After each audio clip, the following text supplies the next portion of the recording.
Bonjour tout le monde, c'est Maud, je vous retrouve pour un nouveau point lecture dans lequel je vais vous parler de Balthazar Fox, le tome 2, Le secret de l'entre-deux-mondes de Pascal Brissy, paru chez Ozu. Ensuite, je vous parlerai de Percy Jackson, le tome 4, La bataille du labyrinthe de Rick Riordan, paru chez Alva Michel Wyss. On enchaînera sur un petit livre avec Apanoko de Karine Serres, je ne sais pas, chez Rouergue dans leur collection épique. On parlera ensuite de La Belle Briquette, le dernier magicien, le tome 1 de Lisa Maxwell, paru chez Casterman. Et on terminera avec un album jeunesse, oh non, pas un livre, de Stéphanie Guérino et Mercé Gali, et c'est donc publié chez Langocha.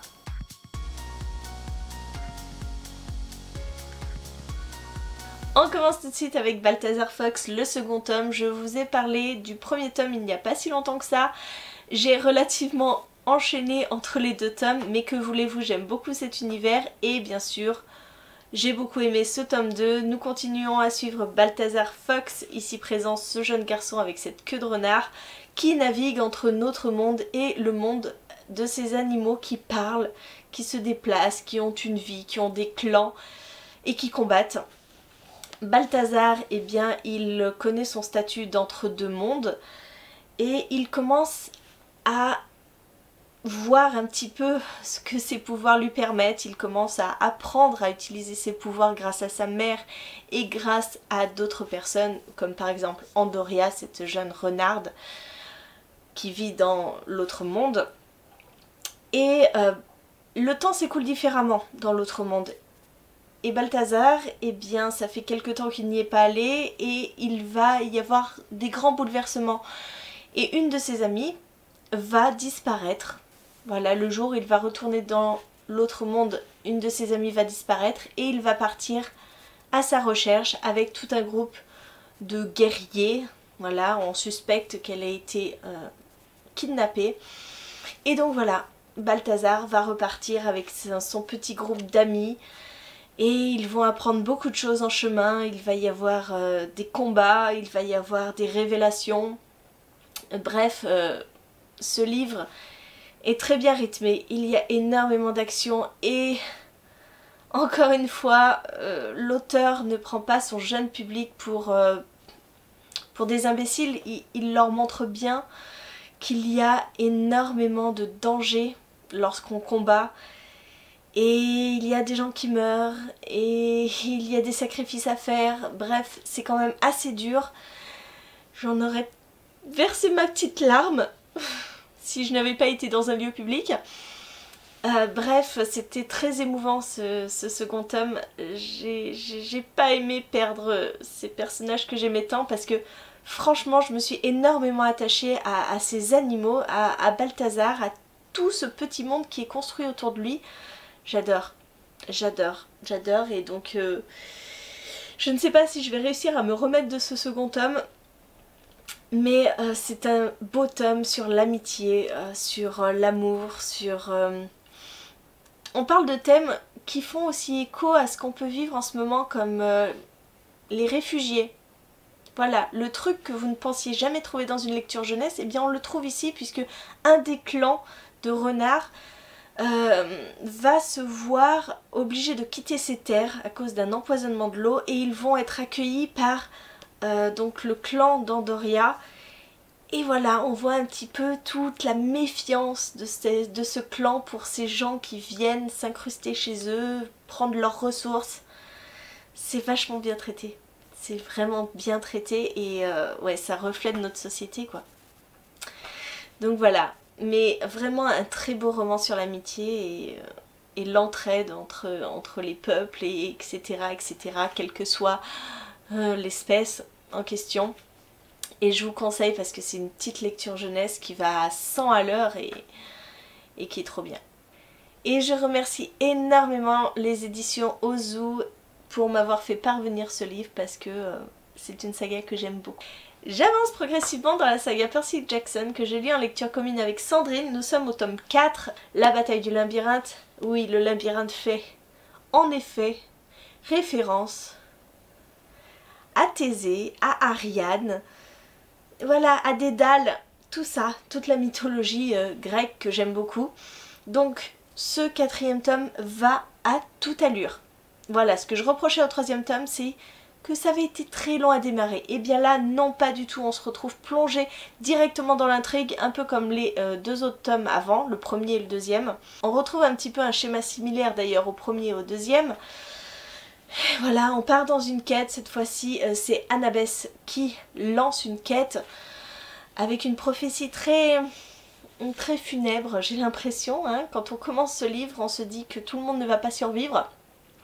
C'est palpitant, j'adore rencontrer ces nouvelles créatures qu'on rencontre, j'adore le mythe de ce labyrinthe.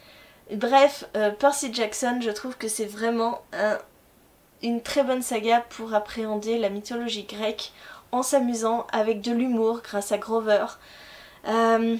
Avec pareil, beaucoup de leçons sur l'amitié, sur les premiers émois aussi amoureux. Hein. Bref, c'était un très bon tome, j'ai trouvé. Et ça amène, je pense, beaucoup de choses. Je pense qu'on est à un tournant vraiment de l'histoire, puisqu'il n'y a plus qu'un seul tome derrière ce livre-là. Et là, ce tome 4, ouais, enclenche vraiment un tournant dans la suite. Ouais. On résout quelques énigmes qui couraient depuis le premier tome. Et on arrive vers la fin. On arrive vers la fin et je pense que le tome 5 va être explosif. Enfin, en tout cas, je l'espère. Mais voilà, je vous conseille et ce tome 4 ne m'a pas déçu. Je vous parle de ce court roman où il court parce qu'il fait à peine 140 pages. C'est ça, 140 pages. Il m'a été envoyé par les éditions du Rouergue. Parce que je l'ai demandé, simplement parce que cette collection épique, si vous ne le savez pas, dedans il y a Sirius qui a été un énorme coup de cœur l'année dernière. Il y a aussi Neil que je vous ai présenté il n'y a pas si longtemps. Et encore une fois, nous tombons dans un ovni livresque avec Apanoko. Donc merci aux éditions du Rouergue pour m'avoir envoyé ce livre. Encore une fois, c'était une excellente surprise. Je suis complètement déstabilisée à chaque fois par ces livres parce que ils sont tellement originaux, je n'ai jamais lu ça de ma vie. Et à chaque fois je me prends une claque dans la tête parce que voilà, c'est une expérience à lire que je vous recommande. Ici, donc nous sommes dans un futur, je ne suis même pas sûre qu'il nous énonce à quelle période de notre temps nous sommes. Mais si vous voulez, il n'y a plus qu'une seule et même ville tout autour de la planète. Elle s'étend tout autour de la planète. Voilà. Et il n'y a plus de nature. Les humains passent leur temps à jouer. Ils vont à l'école pour apprendre à jouer. Et ce sont les machines qui contrôlent un petit peu tout leur quotidien. Ils ne font plus à manger. C'est une perte de temps, ils ne peuvent pas jouer. Donc ils appuient sur un bouton et la machine leur fait à manger. Bref, c'est une société futuriste complètement délirante. Et un jour, Madeleine, qui vit en France, dans le quartier 4567, se réveille un matin et, en regardant ses mains, voit que le bout de ses doigts commence à devenir vert. Et au fur et à mesure des jours, elle commence à avoir la main entière verte. Elle s'interroge et elle va rencontrer un jeune garçon qui s'appelle Kenji en fait, qui vit lui dans le quartier Japon 2358. Et elle va le rencontrer parce qu'il apparaît devant elle et il lui explique que lui aussi a les mains vertes. Et ils sont tous les deux à avoir des mains vertes. C'est très étrange. C'est très étrange. Ces mains vertes s'accompagnent de pouvoirs un petit peu particuliers. Et je ne vous en dirai pas plus parce que, comme je vous l'ai dit, ce roman est très court. Donc c'est à vous, après, de découvrir ce qu'en fait l'auteur. Et en fait, ce livre, c'est une hymne à la nature. Parce que nous sommes dans un monde qui est goudronné. Il n'y a plus de nature, il n'y a plus d'arbres. Même le ciel, il ne le voit plus. C'est triste. C'est très très triste. Et grâce à ces mains vertes, Madeleine va voir en fait ce qu'ils ratent, ce qu'ils n'ont plus. Ils vont voir comment le monde a été détruit. Bref, c'est c'est particulier. Je vous mentirai pas, c'est très particulier. Mais grâce à ces mâts vertes et à cette légende qui est le Apanoko, enfin une légende, une croyance de l'Apanoko, ouais, on a une très belle vision de la nature qui est perdue et de la stupidité des hommes qui ne veulent que jouer.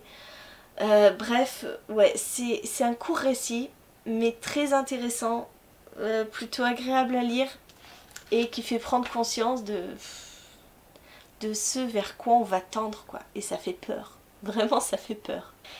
Et pour une dernière lecture en roman, je vous parle du Dernier Magicien que j'ai lu en lecture commune avec beaucoup de monde, avec Marilyn Titoumamax, avec Carole et avec Lydie. Nous nous étions dit qu'on faisait des pauses toutes les 170 pages et je dois bien avouer que à chaque fois qu'on devait faire une pause, j'étais assez frustrée parce que ce livre est très addictif. J'avais beaucoup de mal à le lâcher. Nous allons suivre des mages qui vivent à New York, qui sont bloqués dans la ville de New York puisqu'il y a une barrière sur le pont de Brooklyn qui leur interdit le passage. En fait, ils ne peuvent pas sortir de New York, ils sont obligés de passer par cette barrière. Et s'ils passent par cette barrière, eh bien, ça leur enlève leur pouvoir. Et sans pouvoir, ces mages, eh bien, ils ne sont plus rien et ils meurent. Nous allons suivre une jeune fille, Esta, qui est à notre époque, voilà, et qui va être chargée d'une mission. La mission, ça va être de retrouver un livre qui a été perdu en 1902. Et elle va devoir intégrer un groupe de mages qui a pour mission de voler ce livre. Et elle, sa mission, c'est de voler les mages qui vont voler le livre. Voilà, je ne sais pas si vous comprenez. Bref, le but, ça va être de retrouver l'Ars Arcana et de le ramener à son époque pour le sauver, puisque ce livre est susceptible de pouvoir tout changer, de pouvoir abaisser cette barrière qui bloque tous les mages à New York. J'espère que vous avez compris mon résumé. C'est un livre extrêmement bien construit avec des sauts dans le temps, des ellipses temporelles, beaucoup de magie. Beaucoup de magie. Par certains côtés, ce livre m'a beaucoup fait penser par Six of Crows. Alors quand Stéphanie de Piketty Bookin en avait parlé, franchement, je me demandais en quoi un livre pareil pouvait lui faire penser à Six of Crows. Et en fait, j'ai complètement compris parce que quand Esta se retrouve en 1902, elle se retrouve dans des guerres des clans avec une équipe qui doit être constituée pour aller voler quelque chose, dans quelque chose d'imprenable. Et là je me suis dit ouais, quand même, c'est fortement inspiré, enfin on retrouve cette ambiance et même la personnalité de chaque protagoniste. Il y a un petit truc de Six of Crows aussi, voilà. Après, est-ce qu'il y avait autant de choses étonnantes que dans Six of Crows?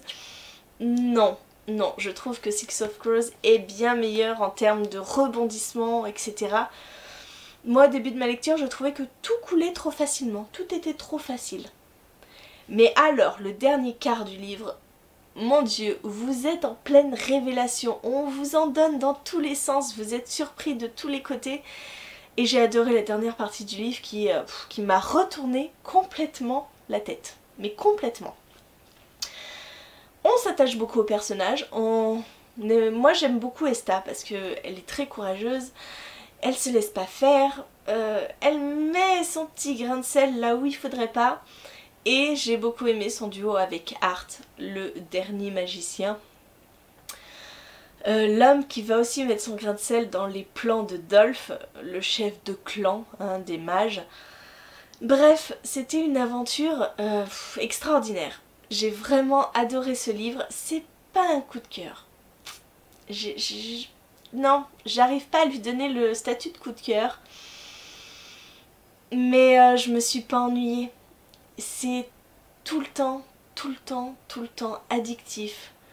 Et ça tient vraiment du fait que je me suis beaucoup attachée aux personnages, j'ai beaucoup aimé les personnages, j'ai beaucoup aimé l'histoire. Et voilà, ces révélations en fin de livre, j'avais qu'une envie, c'était de lire la suite, directement. Sauf que la suite, vient juste de paraître en VO je crois. Donc nous ce sera pas avant l'année prochaine. Il va falloir tenir, il va falloir tenir. Mais c'était une super lecture et franchement, les 600 pages, on les voit pas défiler. J'aurais été toute seule, je pense que ce livre en 2 jours je l'avais bouffé. Simplement parce que c'était trop bien et je me sentais trop bien dedans. Et je termine avec ce grand album, immense album, qui m'a été envoyé par Grund de Jeunesse, qui est aussi le groupe qui s'occupe de Langocha. Je l'ai testé avec Julia, hein, vous vous doutez bien que ce livre ce n'est pas pour moi. Je l'ai testé avec Julia et je sais qu'elle a poussé beaucoup d'éclats de rire. Elle a beaucoup rigolé en écoutant ce livre parce qu'en fait, tout se joue sur... On va faire dire au lecteur des choses que les enfants ont envie d'entendre. Du genre, hein. Le mammouth de mamie mange des marshmallows avec la maîtresse. Voilà. Il nous fait lire des phrases toutes bizarres, vraiment très bizarres. Le ouistitipi oui chatouille zarzouille la grenouille gili gili gili gili. Julia a été explosée de rire. Hein. Il en faut pas plus en même temps à son âge. Donc en fait c'est pour vous montrer qu'un livre, eh bien ça peut faire peur de prime abord. Pour certains enfants ça peut faire peur. Mais un livre c'est pas que ça. Avec un livre on peut faire dire beaucoup de choses. Et voilà, c'est de ce principe que part ce livre et je sais que je l'ai beaucoup aimé. Dans son message, après, de mon côté, hein, je ne sais pas ce que Julia en pense vraiment, elle me l'a pas vraiment dit. De mon côté, je ne trouve pas les illustrations très chouettes. Je vais vous montrer quelques pages. Par exemple, ici, voilà, il y a des chats, il y a des chiens. On n'arrive pas trop vraiment à définir ce que c'est, vous voyez. Julia, elle avait un petit peu de mal à dire ce qu'elle voyait. C'est vraiment des dessins comme des dessins d'enfants en fait, que pourrait faire un enfant, simplement. Donc je suis pas énormément fan de ces dessins, voilà. Mais en tout cas, le message est là et c'est drôle. C'est un livre où on demande à l'enfant d'agir, donc il y a de la réciprocité, il ne reste pas passif lors de la lecture. Donc c'était très chouette, voilà. Le petit bémol, c'est les dessins que je trouve pas très jolis. Mais Julia, ça n'a pas eu l'air de la déranger, donc ouais, c'est sympa. Et puis ce livre est immense. Vous le voyez par rapport à ma tête? Il est immense. Il ne rentre pas dans sa bibliothèque. Et donc généralement, quand il faut choisir un livre, elle prend toujours le plus gros. Celui-là. Voilà, je vous ai parlé de ces 5 lectures, puisque nous avons 4 romans et un album jeunesse. J'espère que la vidéo vous a plu. N'hésitez pas à me dire en commentaire si vous avez lu un de ces livres, ce que vous en avez pensé. Et moi en attendant, eh bien, je vous fais des gros bisous, je vous souhaite de très bonnes lectures et je vous dis à très bientôt dans une nouvelle vidéo.